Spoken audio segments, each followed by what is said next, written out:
from the needs for material and immaterial goods. An economy aimed at common good, common because we wished the living well of each and all.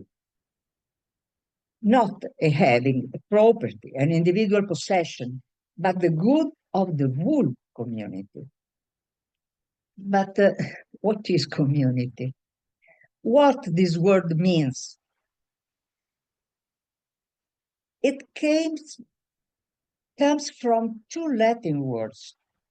Cum, it's with, together, and munus. Munus that the communities share, it's not a property or a belonging. It's not a having, but on the contrary, a debt, a pledge, a gift to give. And the anthropologists most said that the meaning of community is in the reciprocity of the gift. It is the obligation to reciprocate that creates bonding. And the concept of community does not reward localism or individualism, but enhances subjectivities by widening the gaze toward the common good. It is reciprocity or mutuality or giving that involves each other in the common commitment.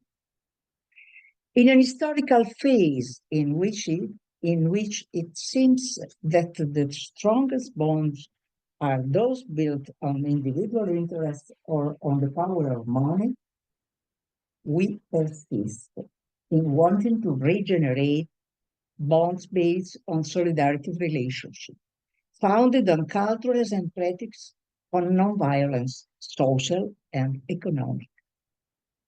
In the next session, we will relate the topic of community more closely to the social solidarity economy in the perspective of local development. But today, we would like to propose some questions specifically about the community. And here, some questions. Here. And is a common place enough for there to be a community? And how can a group of people become a community? And what sense can it make in this phase to set ourselves the goal of regenerating communities? Are there borders in a community? We have focused on some of these questions in our case study.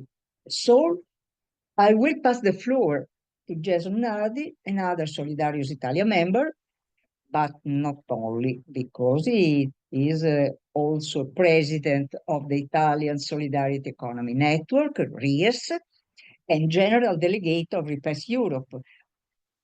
And he is going to introduce our friend, Miguel Martinez. To you, Jason. And thank you. Thank you, Suana, and hi everyone. Good evening. I hope you're doing well and curious about what we're about to tell you.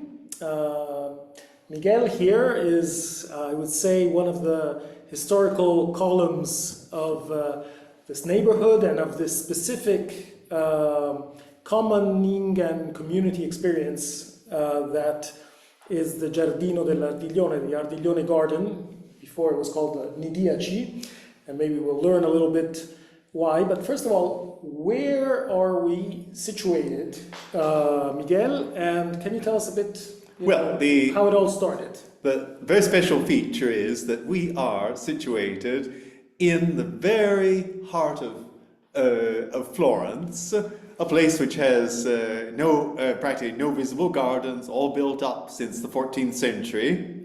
So we're hidden behind a wall, behind walls, which is typical of Florence. And it's a garden area which was given in 1920 by the American Red Cross, oddly enough, to the people of the neighborhood.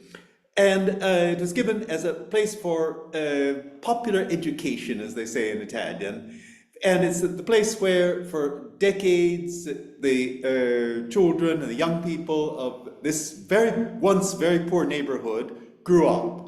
In the past it was poor, now it's overwhelmed by what they call over-tourism, which means that the people are being evicted from their homes, and so there are different kinds of problems, but there are always problems. The building and a large part of the garden were appropriated by a real estate speculator in 2012. So we managed to organize a big movement of the families of the district with demonstrations until the municipality gave us the keys to the garden. And now we have a garden and a roofed space to house our activities. Okay, so what are these activities? Because, I mean, Okay. a community can self-organize, but there are many different needs and components of this community. So Who is this community? This is a very important question, because when we say, what do you do with the space? We're gardeners, we're not architects. We didn't come there with a plan of what to do. We had a space where things grew spontaneously, because when you create a space like this, then somebody appears and says, I know how to play the violin. Somebody else knows how to do something else, and in the end, you have all kinds of activities. For example, one of the most interesting activities we have, most original activities, is a group of young philosophers, people graduated in philosophy, and they've set up a kind of a Platonic school, which you see the picture of here, which with high school students come, and you have to do in Italian high schools, you have to have a certain number of hours of practice outside the school, and so they come to become philosophers at this school, which means learning how to think what you really mean by something, seek the truth, and avoid falling into all kinds of logical traps and arguments and being swept away by emotions. So that's one example. Then there are dozens of other activities. For example, there's the food garden here, as you can see, which is an opportunity for the children to learn how things grow. They don't grow in supermarkets. That's the secret. Or just activities of having fun as a community, as a neighborhood. Always with children at the center in some way, but it's not just for children, as we'll explain that later better. yeah, and one of the amazing things that grew out from here, also in collaboration with the historical soccer sort of game of Florence, is a popular sports, right? Yes, we have there's a sports team which is called Lvovsky, the Lvovsky team, which has set up a free football soccer school at the garden, because they have a little football ground there, a little soccer ground, and so it's a kind of a education of how to play sports without falling into all the commercial mentality and competitiveness which is typical of sports teams. So you fought for this space, demonstrations, spoke with the different politicians, etc. Then you got the keys, and now you are managing it on, let's say, on a self-organized way with this association. What is the agreement with the institutions? Well, because there's a special thing in Italy, which is the reform of the Constitution in 2001. Article 118(4) laid down that public institutions have to favor the autonomous initiative of citizens, individuals or an association, in the performance of activities in the general interest on the basis of the principle of subsidiarity. Well, they probably didn't even know exactly what they meant by this, but it was interpreted by Gregorio Arena, who's a constitutionalist, in a fascinating way. It means that it's a revolution in thinking, because in Italy we've had very strong division between public, meaning the state employee, basically, and private, which means everybody else. So there's at most the state would grant you something as a sort of a concession. They'd give you a permit to do something. Now we have a different idea, which is that citizens are really the state themselves. Citizens who are active in doing things in the general interest, not just for themselves. If they do things in the general interest, then the institutions have to help them find a way to do it. And so that's why in Italy we make so-called patti per l'amministrazione condivisa, which I could translate as shared governance agreements between active citizens, as we say, citizens who have an active idea of their being citizens, and they want to do something for the general interest, and institutions. And we negotiate as equals with the institutions on how to manage things, which is our case. That's what we have. So this is not a favor exchange. Exactly. With the politicians. Exactly. You are representing the population there. Yes. You are the population there. What makes you a community? Well, what makes us a community, first of all, are the narrow streets of this district, and the fact that whenever I go shopping, just to go down to the supermarket, it always takes me about half an hour because I meet so many people that I talk to and greet and so on, and that happens to everybody here. That it's a neighborhood with a great deal of roots. What's interesting, however, is that it's a very mixed neighborhood because luckily we don't have ethnic ghettos like so often happen. There are people from all around the world. They may come from the traditional local inhabitants here in the craftsmen of Oltrarno district of Florence, but there are also could be a British novelist or somebody from Romania who is a bartender, or all kinds of every kind of population here. And the key element was that our children all went to an elementary school here. And so, whatever our cultural background may be, political opinions, party opinions, and so on, we're all united by a problem, doing something for our children and saving this place for them. So it's very important that one thinks of building a community also as something one does, not only thinking of the past, of one's roots, but also of one's branches. The children and the future we build together. So how do you work internally? You have this association. What's the economy inside this? Okay. This system. Who pays for what? You said there are free activities, but how does that work? Well, ours is we have a non-profit association by law, which has a board of directors with 7 people.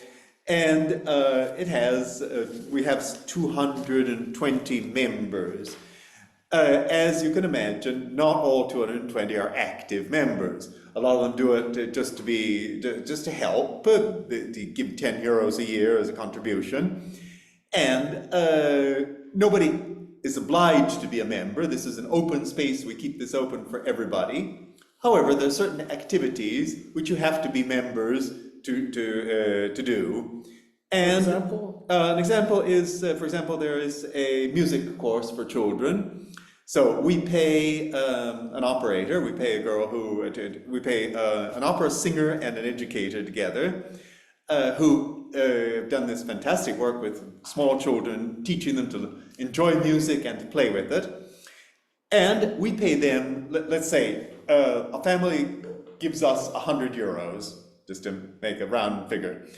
We pay these people 60 euros or 70 euros, and we put the rest into our expenses, which may be the insurance. We have to pay insurance, we have to pay, we also pay somebody to do the cleaning, the bathrooms, because the toilet cleaning, which is all very nice to do on a volunteer basis if you do it once a year, but if you do it every day, volunteering is not so much fun.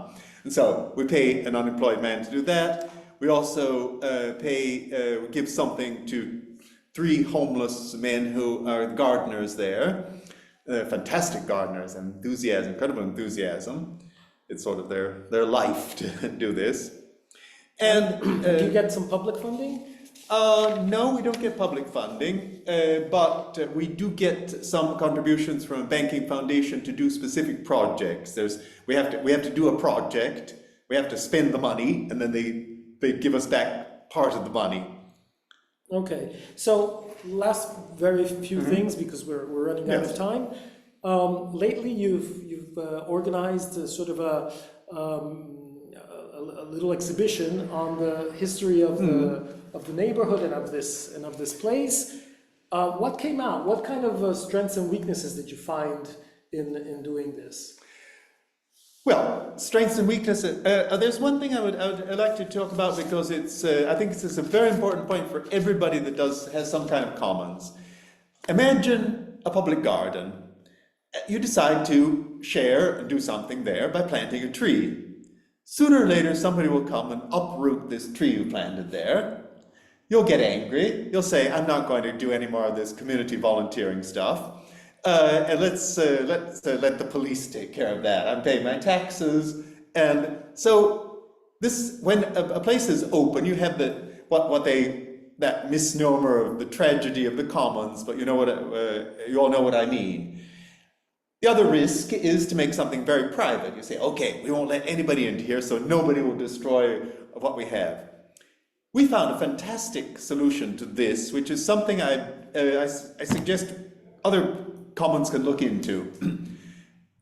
We found this is not a public garden. We found it happens to be, because there's a document somewhere which says this, nobody realized it, it's a space for education. It's a kind of a school area because it was set aside originally for children in the 1920s. And so there's this old piece of paper somewhere that says it isn't a public garden, it's a space for education. If it's a space for education, it means there are specific rules that, for example, in a school garden, you can't smoke. Or in a school garden, you can't get drunk or something. So we can put that kind of rules there. That allows us to create a kind of enough order, and after that we can open everything, because all the children of the world could come in there, including ones who don't have their papers, and everything. Their families can come there to accompany them. The friends of the families can come and do activities with them. And so we're really open to everybody in the end, but we have something which allows us to set rules and avoid being overwhelmed by the tragedy of the commons. So just to try to summarize this commons is not just the space, it's not just the community, it's the fact that you set yourselves some common rules and a sort of margin, not a border, but a margin that is open, yes, but that is protected by these common agreements. Is that correct? Yes, and also being a neighborhood, which is very important. I mean, being just the ordinary people of a neighborhood, basically. In other words, we're not, every one of us is unique probably, and probably quite eccentric in the end, but we are normal people. That is, we're not a sort of elite group which sets itself outside of all the rest. Okay, well, thank you. And I don't know if we have still like 3-4 minutes for any immediate curiosity or question that any one of you may have. And I hope it was clear. Yes, thank you, Miguel. Yeah, we have 2 minutes for 1 or 2 questions if you have. Can I ask something? Can I ask something? Yeah, absolutely. Please. It's a pleasure to hear that in Oltrarno we have some different way to thinking this area of Florence. I was born in Florence, and I've made my university first degree in Florence, and so I know very well Florence, obviously. But also I know very well Progetto Arcobaleno by Eugenio Banzi, that is near, very close to your Giardino dell'Ardiglione. And I asked you if you have connection with Progetto Arcobaleno, and in which way you have the opportunity to work together with this reality that is very interesting in the past. I have the opportunity to know Eugenio Banzi because I am an old man. And so I have the opportunity to understand his vision of the Oltrarno place. And so if you have occasion to work together or not, only this. This Progetto Arcobaleno is one of the many organizations that we work together with. This is an important fact that whenever we decide, for example, there's a call from a foundation or something for funding or anything like that, we always call all the different organizations that there are in the district, put them all together, and so we always do networking. When we have for example, we celebrate in May, we have a spring festival, and we bring all the organizations there, including, of course, Progetto Arcobaleno, one of the main ones. Thank you very much for your response.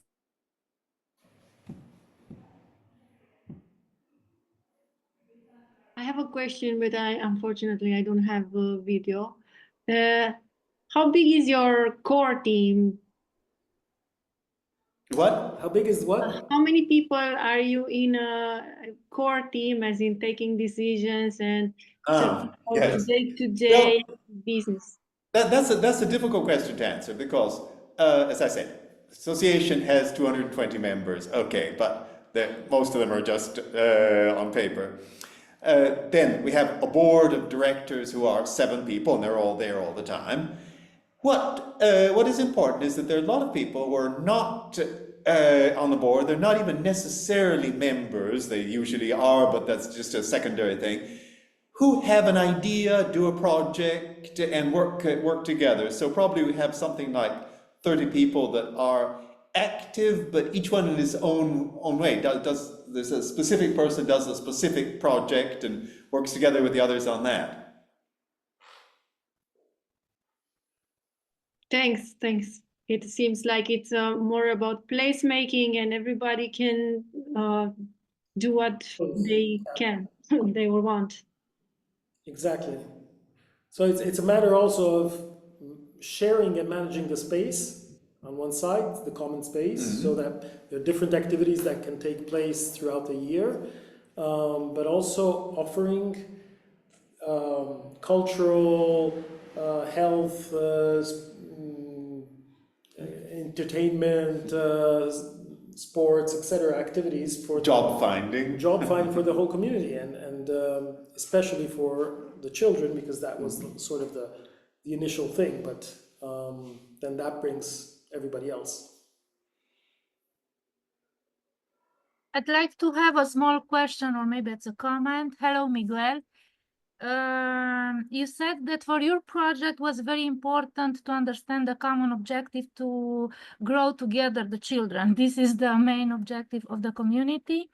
Can you say that this kind of project, it's also a place to relearn the dialogue and to understand each other's, because you don't have in the society so much occasion to talk and to dialogue with people which not share our vision, in fact.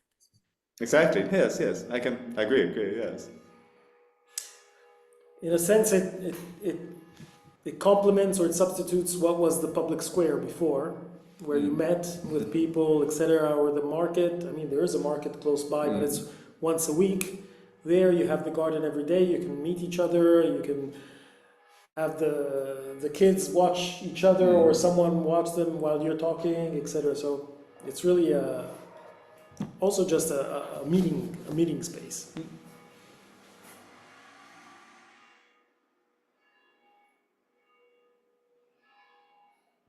Okay, so I think we can go on with our program, and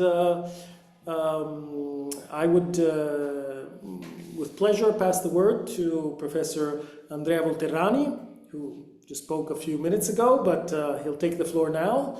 And at the end, if you still have some curiosity or question, we're staying here the whole time. So, Professore.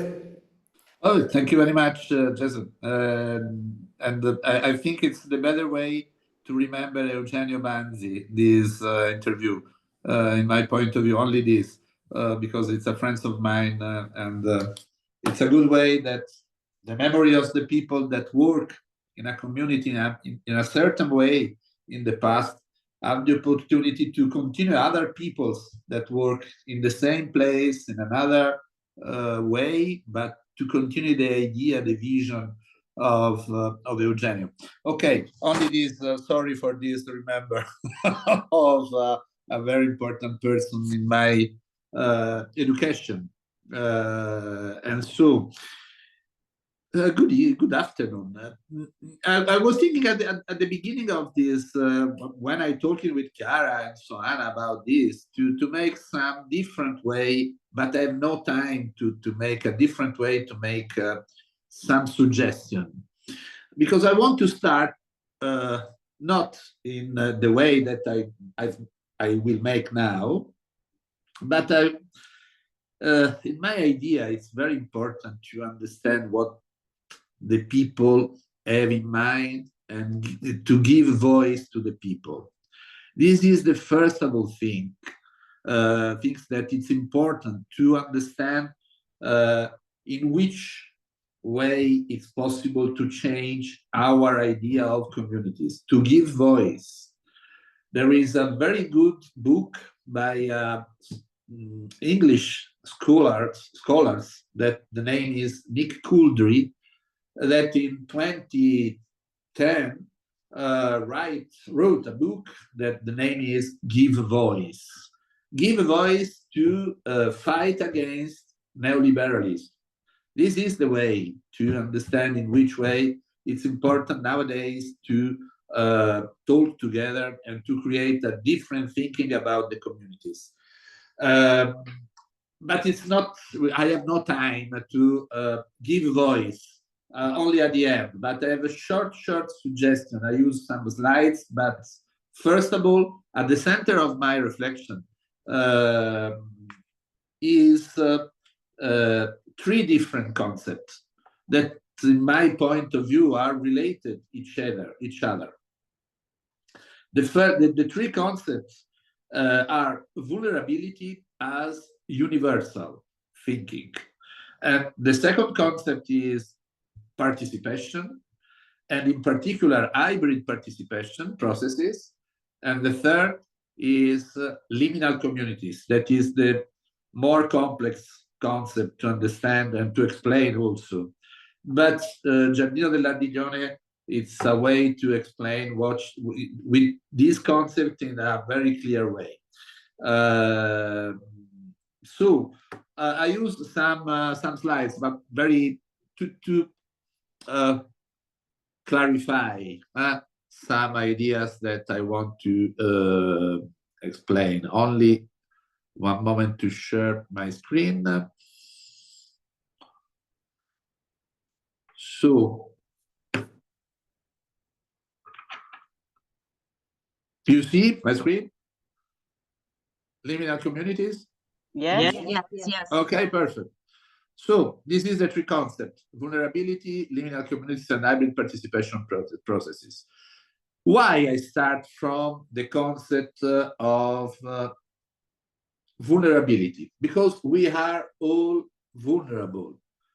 This is a different concept about fragility or the concept of exclusion, social or economic exclusion. It's a different concept about poverty, but probably it's a more comprehensive concept that explains why we are all vulnerable. Because if we don't have this concept in mind, it is impossible to work together to build a different communities. Because if we have the idea that is only a part of the people have some problems and the others have not any problems, we have the impossibility to create very different communities. But go ahead and explain the universal dimension of vulnerability as a challenge for civic social policy. In horizontal, you see the sphere of life, and you see different sphere of life. In our everyday life: the family, the income, the work, the health, the social relations, the digital capital, because now it's very important, community capacity, the housing conditions, the education, the cultural capital, the institutional capacity to create relationship between us and the institutions. In this sphere of life, each of us have in the past some moment of vulnerabilities, in one or more vulnerabilities. Each of us have some problems, have some situation where it's very difficult to solve. Obviously, if a person has some vulnerabilities in all the sphere of life, he or she is in a situation of exclusion. But more of the population have some little problems about some of one or two sphere of life, who don't have in his or her life a problem of health, more or less complex, but obviously we have, because we are human. Obviously, which is this scheme? What mean?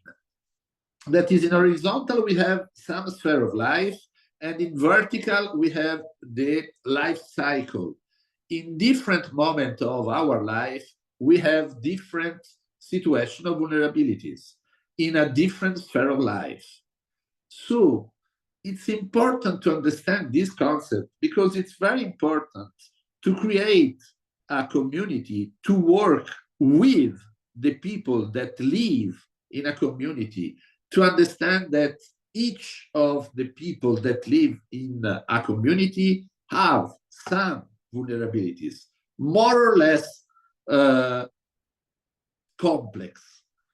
And it's important to have in mind this, to have the opportunity to work together, not only on their needs, but also on the prevention of the needs, but more important, in my point of view, to work on aspirations and on desire of the people that live in this community, to have a different idea and vision of the future together, and to fight, it's not the good word, but to challenge each sphere of life, not in an individualistic way, but in a collective way.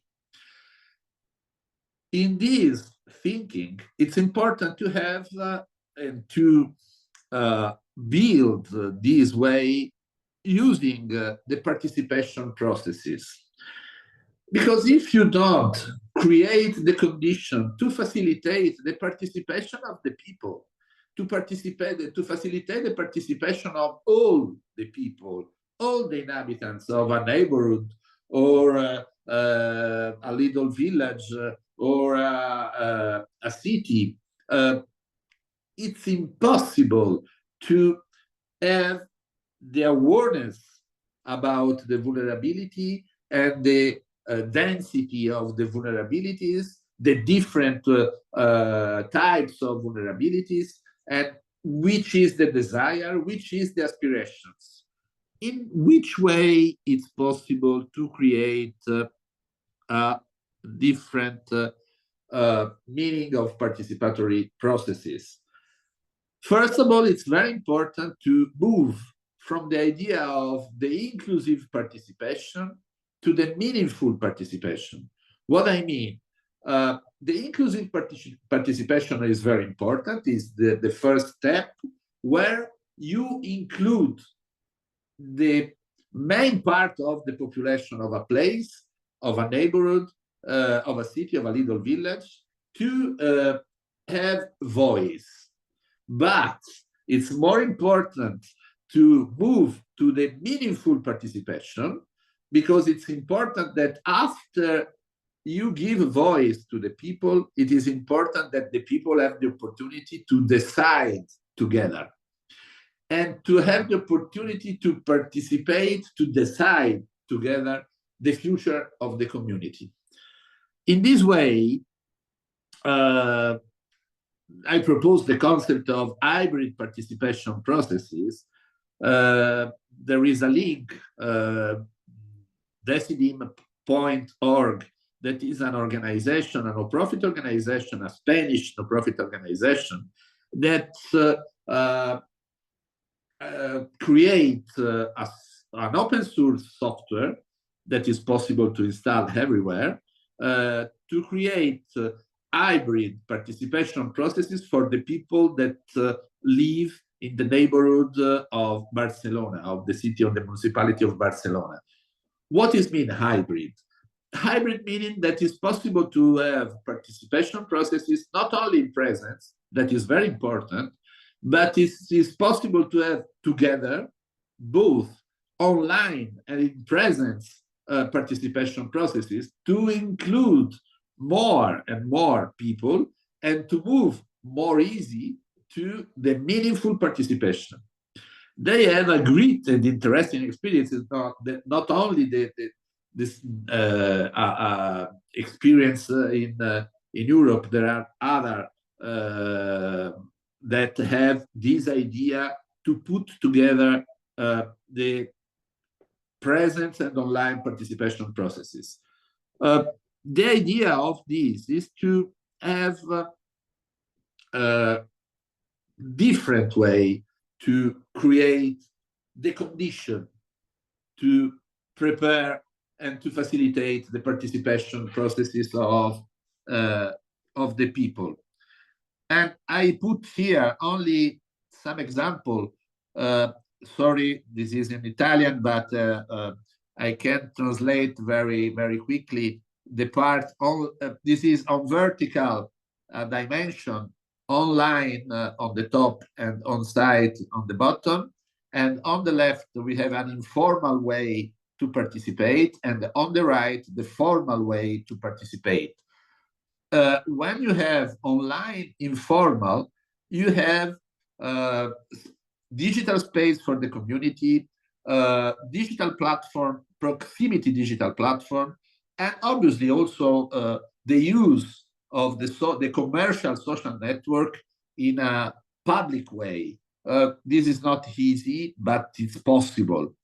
Obviously, in an informal and on-site, it's possible to have open space like Giardino dell'Ardiglione, if I understand, or neighborhood committee, or it's possible to have participation processes that are leading by third sector or civil society. Obviously, also the public institution can help the facilitation processes of participation.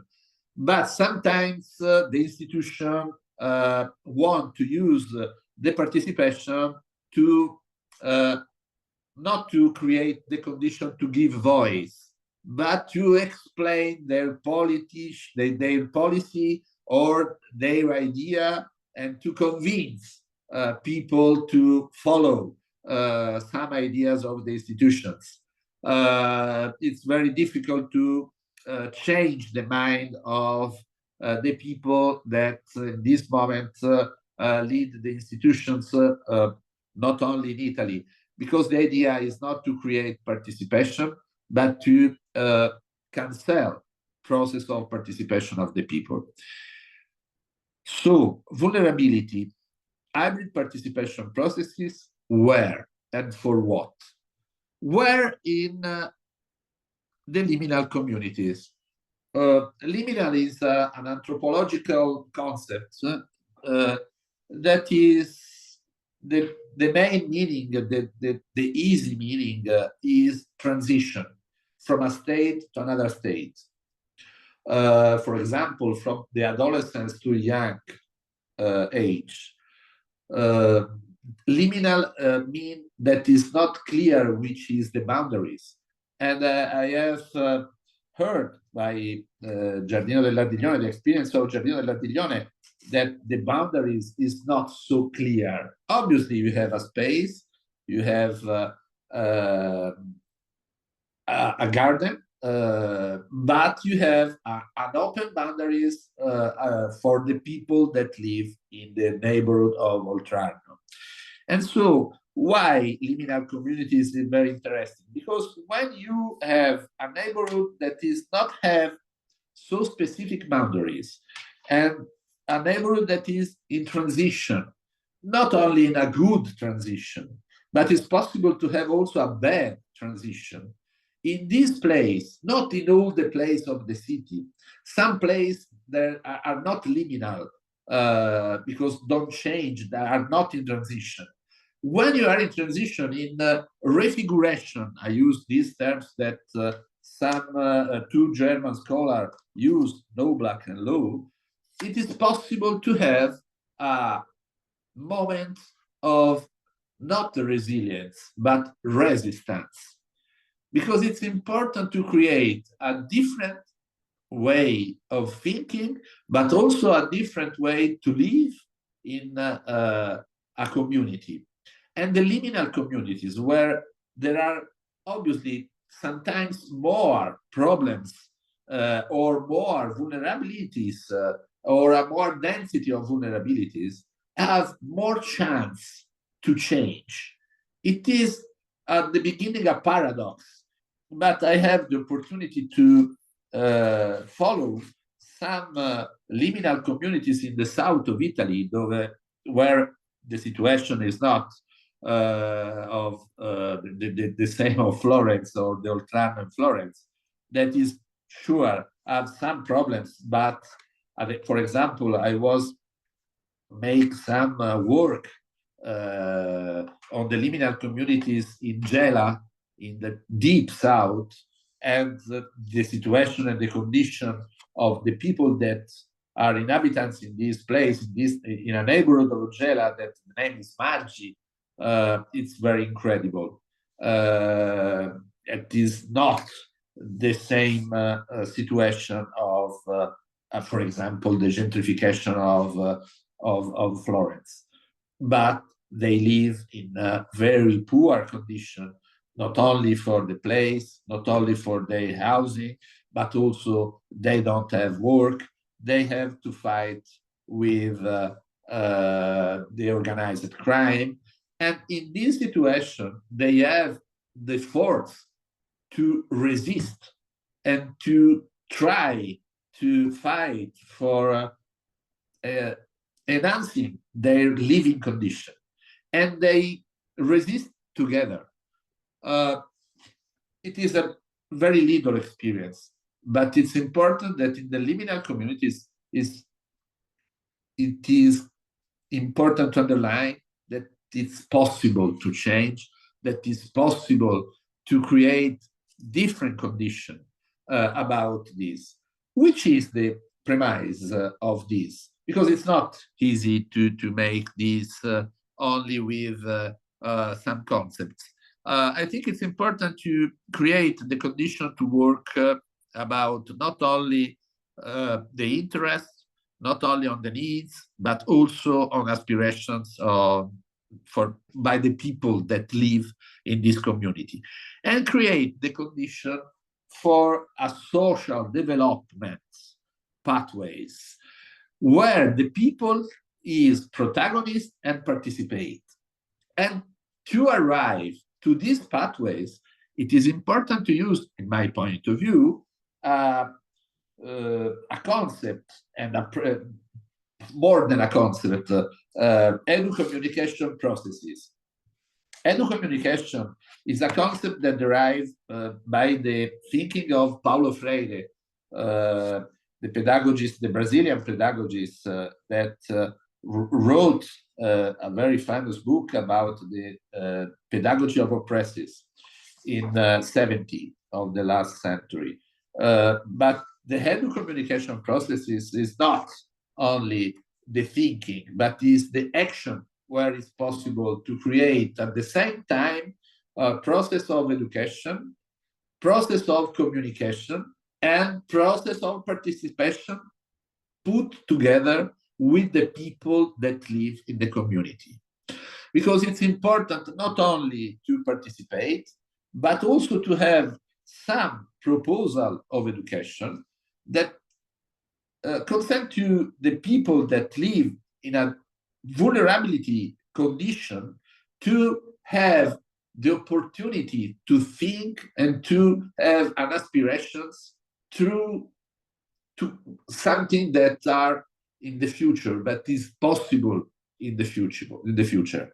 So this way, it is possible only if you have an attention on to work together, to create empowerment of groups and individuals, to create, I repeat, some process of edu communication, to facilitate participation also in a hybrid way, to build in simple links and relationship on-site and digital, because it's not true that digital is only a problem, to create informal groups, new associations, and how only after this you have the opportunity to involve institutions, to co-design, to co-program some interventions or some actions. But it's possible this only if you work with the community and not on or for the community. Because sometimes many civil society organizations, non-profit organizations, have the idea to work on the community or work for the community, only in terms of service. No, it is important to work with the people. It's not easy. Probably the time is very long to create the condition to facilitate the participation, but the results is very, very important for the people that have the opportunity to participate and to change the way of thinking. I think this way, it's a proposal, obviously, it's not a rule, to have a different idea of the future of our community and to start in some place, not only in Italy. I have the occasion to work in some European and international projects about these terms of liminal communities. It is possible to work and to create the condition for a new resistance. New resistance, I repeat, not resilience, because resilience is not to change something. If you resist, you fight for the change. This is the differences. So I closed my long speech. 25 minutes are very long time. I hope that is not so problematic, and I stop my sharing. So okay, I prepare also a little Padlet, but probably it is the moment to ask you if you want to explain some concept and some things that I talk in a bad English.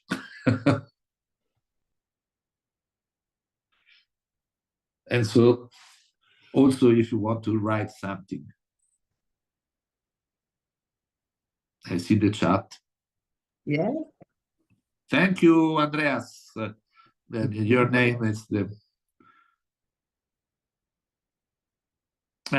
which are main conditions to first facilitate participation, Michaela? How could we organize a liminal community? Oh, okay. For the first, to facilitate participation is listening. Listening. Because it's important not to propose something, but to listen.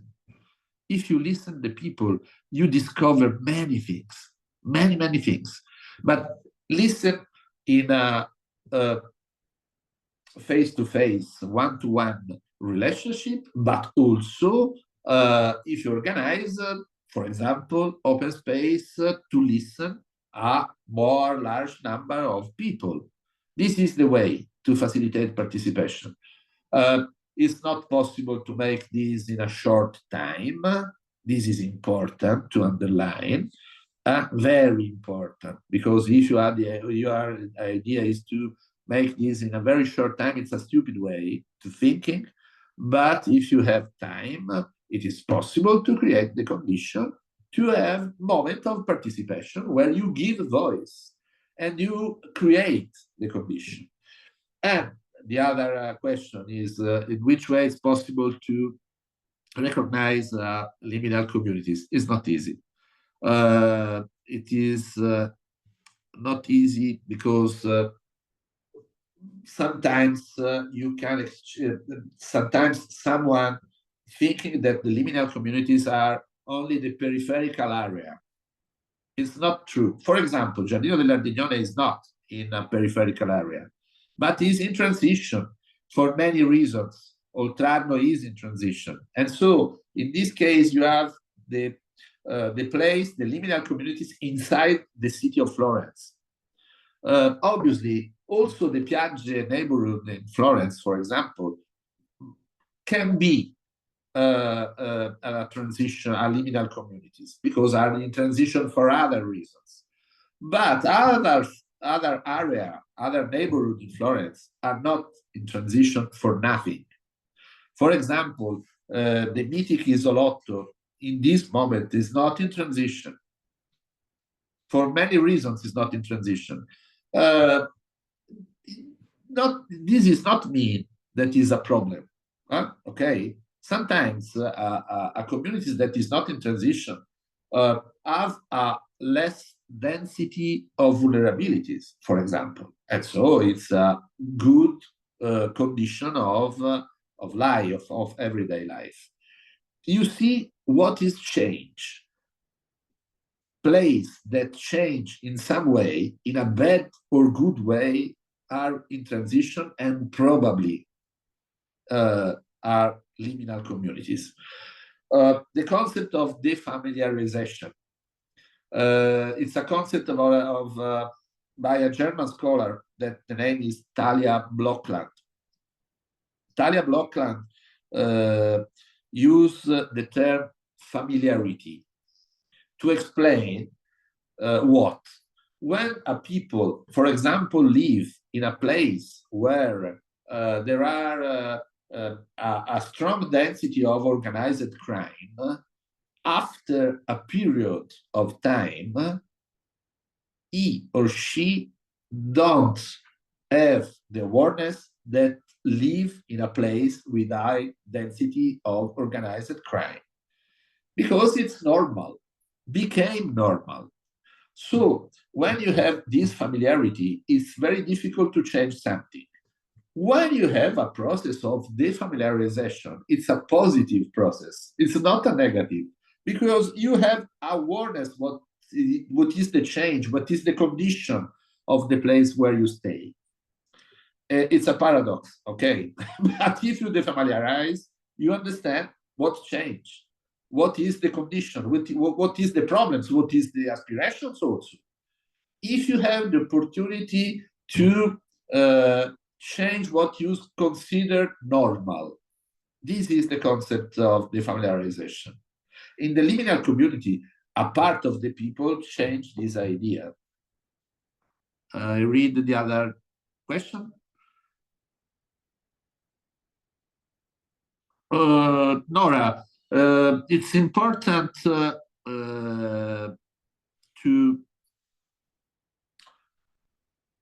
work in process of participation, to facilitate participation open, but truly open.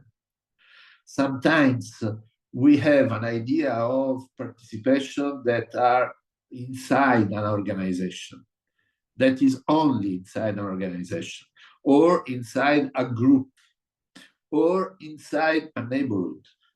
Indeed, it's important to thinking that the participation is more large. You have no fear for the change. And sometimes many organizations, civil society organizations, have fear of change, have fear that people that are different can change some stereotypes. I mean, some situations that are normal for this organization. When you create participation, you create the condition of the change everywhere, every time. This is the way. And so, if you have in mind this, it's impossible to create an identity groups because you have to change every moment. I read the other question. What would be a good approach to interact with a close and conservative village community?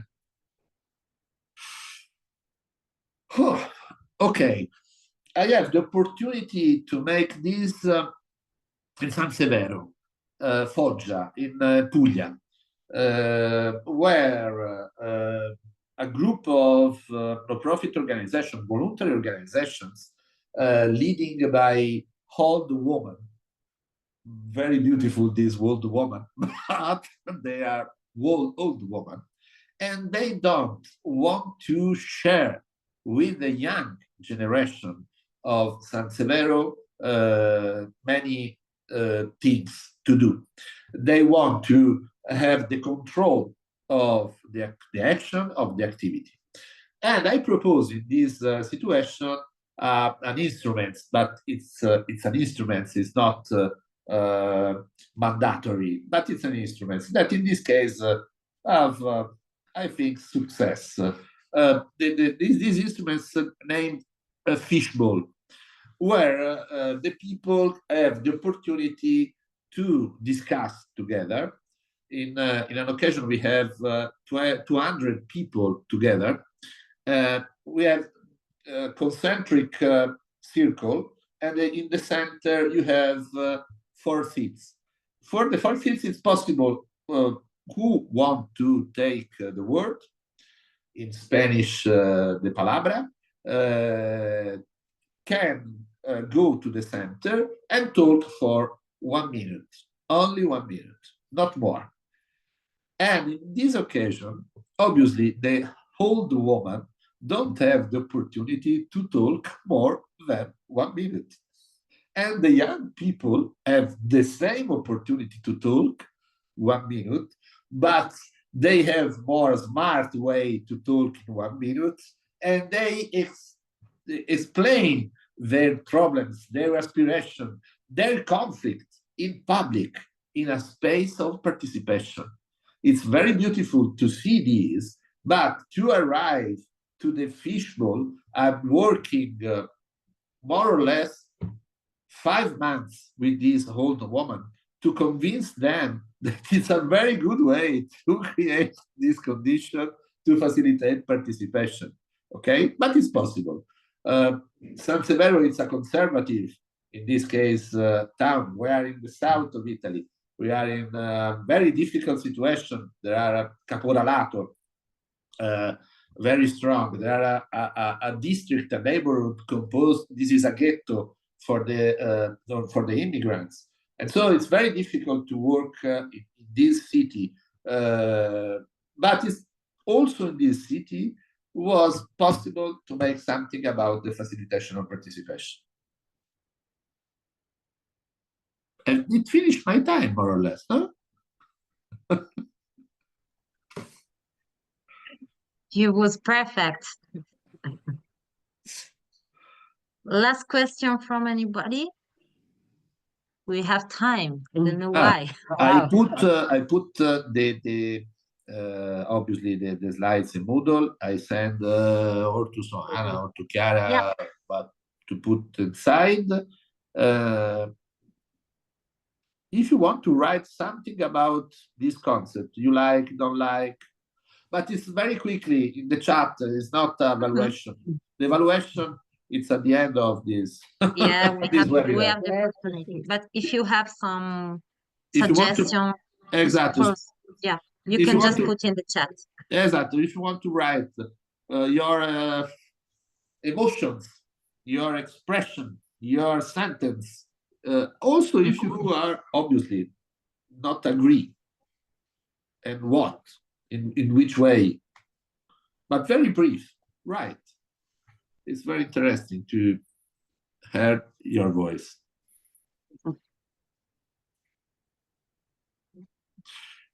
It's more easy to use the chat than a Padlet, obviously. You are 25, and so. There's the last question for you. If the people, it's a question, I see, Valina. If you,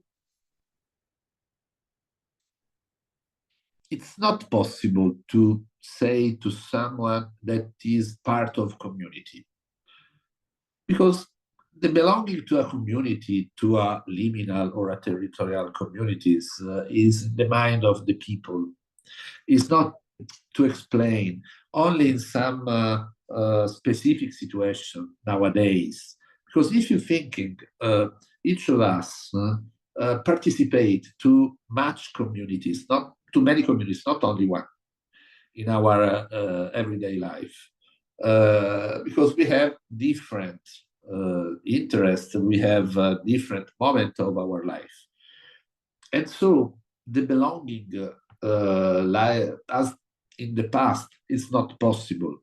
And so it's not a good way to say you are a community. You work with the people that want to participate in a place. And after this, if there are the conditions to build a community more or less large, or a little community, or a big community, or a community that is a liminal, and so that have no boundaries with the other situation, you see in the future. But you work, it's important to see the process, not the results. You live in the process, because the process is more important than the results. In Italian is il più importante il cammino. It's more important the walking than the arrival. And in the walking, you have the opportunity to meet many people, as Eugenio Banzi, as I say before.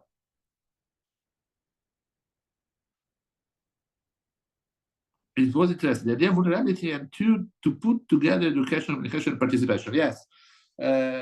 This is a way that was born in Latin American scholars, but also in some social and digital social movement in Latin America, and not only Latin America, also in Spanish. Obviously, it's more easy to use the Freire concept, but derived from the thinking of Paulo Freire. In which way it's possible to give voice and empowerment and force and resistance to the poor people. This is the idea of Freire. And so in which way it's possible nowadays, not at the time of Freire. And then,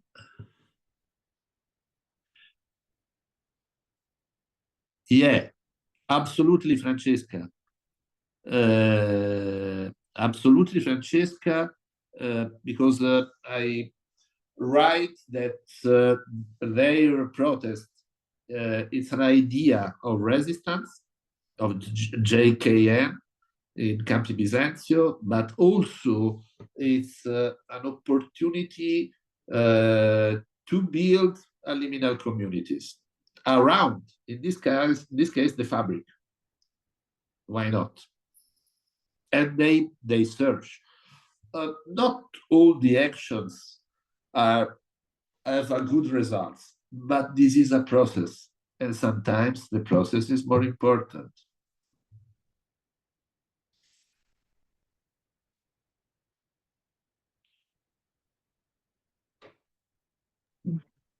Well, Stop. thank you so much. No, thank you so much, Thank you, Andrea. Thank you.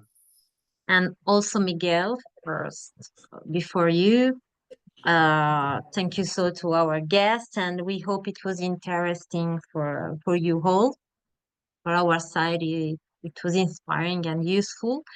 And also for all the participants, If you will have some other question, maybe tomorrow you wake up with some, oh my God, some illumination regarding vulnerability or living like communities, you can use the forum in the Moodle. So before, or maybe now, Nora will put in the chat also again the link to enter in our platform, because it would be an online space of dialogue and informal space of dialogue. So we'd like to use it also in order to know you much better and know your experiences. So so to conclude, before leaving the floor to Michaela for to receive some brief feedback for this session, really useful for our next session and next webinar, I would like to introduce you an element that is very important to us and will accompany us from now on the future meetings. I remind you that this is the first cycle, 3 sessions of our Looking Up Tuesdays format, but then in January we'll have 3 sessions regarding the topic of cultural space, leading by UFISC, the French partner, and then in March we will have other 3 sessions of webinar on the topic of foods and the food chains in the food system, led by Trieste, the Romanian partner. So this new element that I would like to propose you is this policy rubric, and I can share the screen, and Nora puts the link of this Padlet in the chat. I want to share you, if I can find. I can find, but I will do. And the idea of the policy rubric is to collect together all the information of your okay, sorry, I'm going to share my screen.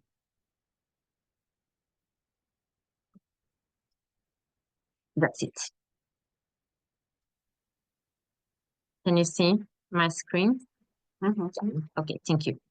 So the idea is to have this place to collect together laws, policies, funding programs at these 3 dimensions. So at international and European level, at national level, of course, we are especially from French, Romanian, and Italy, but maybe we know also some other experiences from other countries, or maybe some participants can join us from other countries, and then the regional and local level.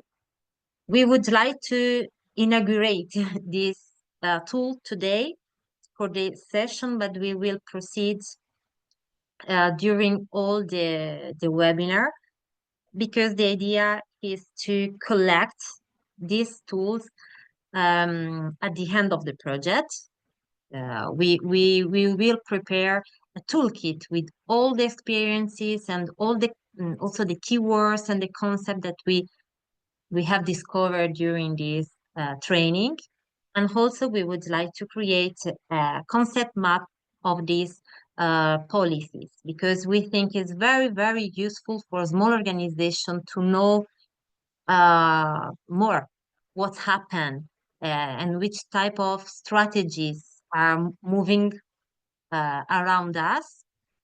Also, in order to strengthen us regarding also the advocacy, maybe towards our local institution, because we discovered that in French, casual in French, happens something more effective maybe for our strategy. So the idea is to have this link to the Padlet in the Moodle during, so open space, you could have the opportunity to participate to this collection. I will show you easily how, as you can see, there is the general topic of this fourth cycle. And then to add something, you just go, for example, I would like to add the reference of the Italian Constitution mentioned by Miguel before. And so at national level, I had this. I put the plus button and I decide to, my title, the subsidiarity principle. And then I can insert the link to Italian Constitution that I want to share with you. It's quite easy. I just put here and it's processing, and then I have to publish. So the idea is to starting to collect. It's, yeah.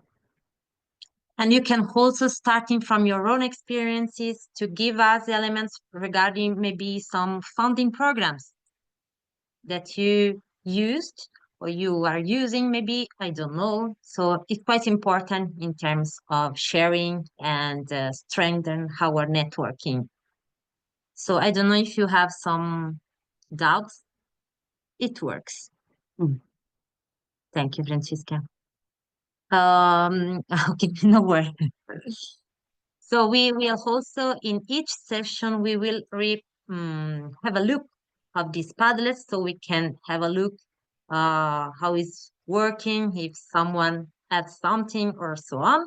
And we can also more focus on the topic of the session. And we will also give you the possibility to add in the feedback questionnaire. So we prepare a special question also regarding this. But of course, you could have time to reflect. And so I don't know if you have doubts, question, or if you can understand the logic behind this idea. And if you think it's useful also for you.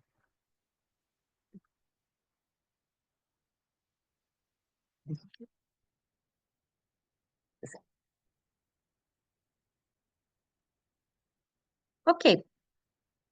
So maybe Michaela, do you want to share the link and introduce the feedback moment? Yes. I sent in the chat the questionnaire for today with our special request to fulfill till the end of the week in order to prepare the report. I think better is it's possible to stay 5 minutes now and to fulfill the questionnaire are very simple 4 questions. One question is new introduced regarding political instruments. If you have now some ideas or suggestions. What I wanted to say to the people who already participated last time, that was very important for us, their feedback, and we look very careful to their suggestions, and we like to take in consideration also for the future training session. So please help us to make a better learning environment, in fact, for the next online session. So you have the questionnaire in the chat, and if it's possible to have some minutes to fulfill, we thank you in advance.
Okay, so Mika, have you received some feedback?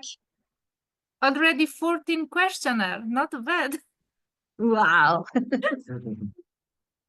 Thank you very much. It's very important to has a for us having your feedback because yeah, it's the first time for us to experimentation for this experimentation because we choose this format and we decided to have not so long session, but we just want to give some inputs and elements and trying to create peer-to-peer learning community during some months. So we hope we will have the opportunity to exchange more during these months and through also the Moodle platform.